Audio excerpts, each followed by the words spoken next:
Hey everybody, Nick Review Mix here, and it's time for some comic reviews.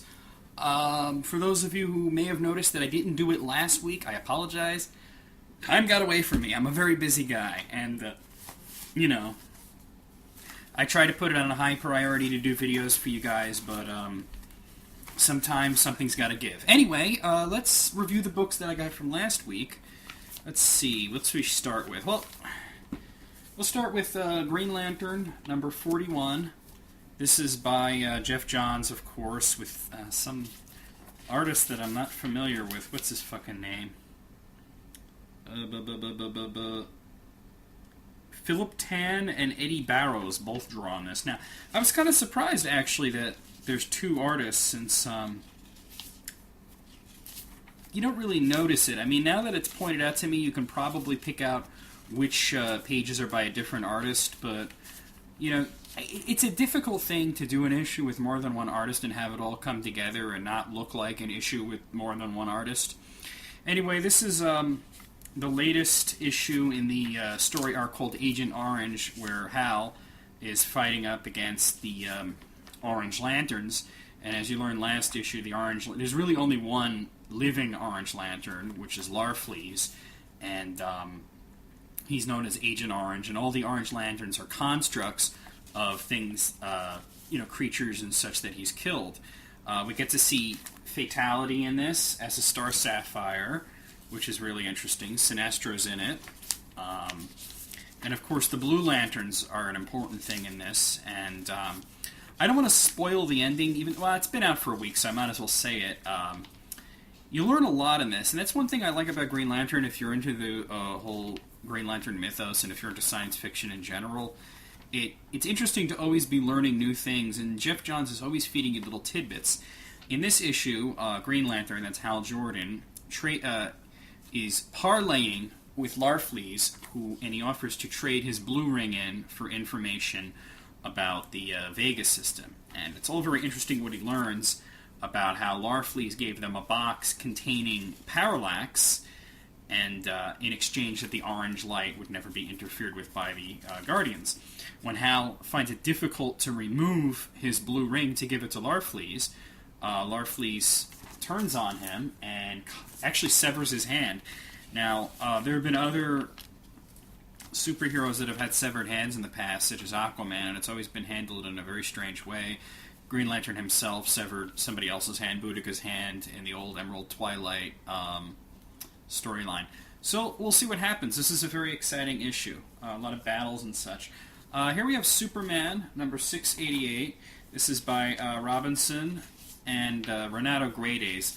And I gotta say, his art is actually growing on me. I used to think that it was disgustingly ugly. And I think as long as he's not drawing Supergirl, I'm okay. I hate the way he draws Supergirl. He makes her look like she's,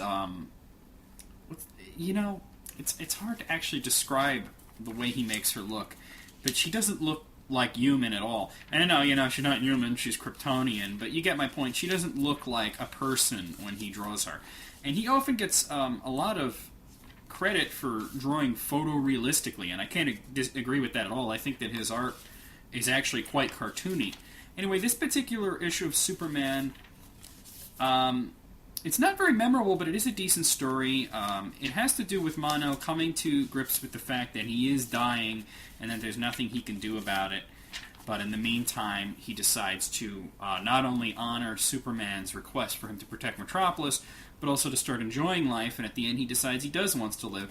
And he does want to live, rather. And I think he will wind up living because he's an interesting character that has only been just introduced, and it would be a shame to kill him so obviously. Deadpool Suicide Kings, number 3 of 5. This has really been a fun one. Let's see who does this. This is Mike Benson and Adam Glass are the writers, and Carlo Barberi is the artist. I'm not really familiar with any of their work, but I do enjoy this. Mostly because it's Deadpool, but two other Marvel characters that I greatly enjoy are in this. You've got Daredevil and you've got the Punisher. So it's, you throw the Hulk in there, and, the real Hulk, not that red asshole, and there you got a real, awesome story there. I don't know how they'd work that in, though, but Spider-Man shows up at the end. And, sort of near the end. The Punisher blows up Deadpool's head. It's actually pretty gruesome. Check it out. You know, that won't kill him. It's pretty much impossible to kill this guy. You know, I find it so weird. The other day I was talking about... Let's see if any of these are examples. Yeah, not the other day, but a couple of weeks ago when I was doing these comic reviews, I was talking about DC Comics that have these Wolverine ads on the back of them, and I found that weird. The house ads, that they would want that. And here's a Marvel comic, and here's an ad for Batman Arkham Asylum. It's so weird. You'd never see that back in the day. Anyway, I'm enjoying this a lot. It's just about as good as the normal Deadpool series, and we're going to be getting another Deadpool limited series when this one is done. So I'm glad that my favorite Marvel character is enjoying kind of a renaissance of popularity. Jeez, look at all these I got to review. Obviously, this is going to be one of those that's broken into more than one video, because I got a lot to say. Here we have Justice Society of America, number 27. This one's done by Jerry Ordway and Rob Wyasek. Now, Jerry Ordway's taking over for my favorite comic writer, Geoff Johns. He's got a tall order to fill, and this was the one book that I was most worried about. Geoff Johns recently left Booster Gold, and now he's left Justice Society of America because now he's writing Flash, and he was writing Final Crisis and everything. Well, he wasn't writing Final, that was Morrison. But he was writing one of the tie-ins to Final Crisis. I forget which one it was.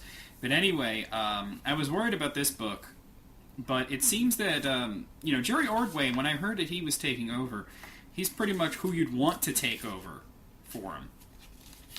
Now, this issue has to do with Obsidian keeping everybody outside the building. It's actually kind of confusing, and I don't want to get into it too much. But I found it to be really fun. Bloody hell!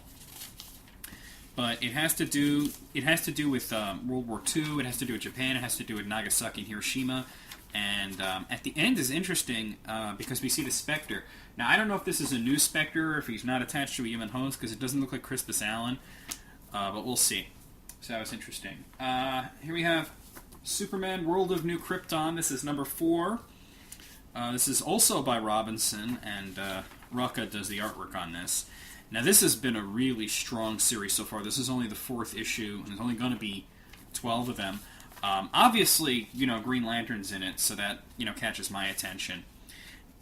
This is one of the things that they do, though. They give you this misleading cover where Superman and Green Lantern are fighting, and then in the background you see the other 2 Green Lanterns, John Stewart and Ion, and as well as General Zod. They don't fight or really even come to odds in this. At first I thought that when they took the bad guy prisoner in this, that they would fight over whether or not it would be their prisoner or he would be taken back to Oa. But Superman just pretty much hands the guy over to Green Lanterns, and General Zod was not too happy about that. Not one of those weird Wolverine ads. Anyway, that was enjoyable. That's probably the most enjoyable out of all these so far, except for this one. Now, this is great. This is the most enjoyable comic I got last week. This is Batman and Robin number 1. Now, Grant Morrison writing and Frank Quietly drawing. That's what the All-Star Batman and Robin should have been. Well, I mean, Frank Quietly was already doing All-Star Superman, but, all right, I like Jim Lee and everything, but Frank Quietly is just such an amazing artist, and Frank Miller, he's out of his mind. I don't understand how anybody could deal with him, and Grant Morrison, they call him the god of all comics for a reason. If I could describe Batman and Robin number 1 in one word, it would be fun. Dick Grayson is the new Batman, Damian Wayne is the new Robin. There's a lot of interesting interplay between them. Damian feels that Dick hasn't earned his full respect yet. There's a very interesting and creepy new villain called Pig. I'm really looking forward to it, and there's one of those cool previews of things to come. One of them shows, I don't know if you could see that, Dr. Hurt, so it'll be interesting to see him return. A new Red Hood is in there. This was the best book of last week.